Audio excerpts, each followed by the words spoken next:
Hello guys, di ako sa garden o hapit na may magsugod sa among garden. Kana ang among garden, ang itsura sa akong garden, naapay mga kahoy giputang sa akong bana so tangtangon man niya. Human magsugod na pud mi og bungkal aning yuta, magdiging aning yuta para to get ready sa mga plants, sa mga vegetable plants. Og diri plano na ko itanom ang talong og ang okra. Apay mga kahoy guys, wala pa nila na butang sa balay, sa ubos balay. So diri ang talong ug ang okra. Ay mutaas ang okra ug ang talong, mulapad ug ang cabbage. Ang repolyo di na ako ibutang diring dapita. Diring bitang repolyo, okra ug talong diri guys.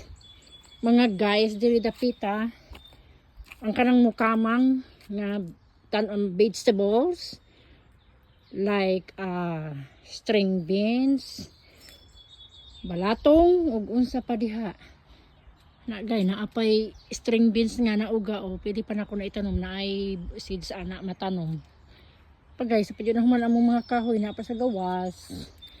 Thank you for watching. Follow pa more, follow and share mga guys. Support mga followers and viewers. Bye bye.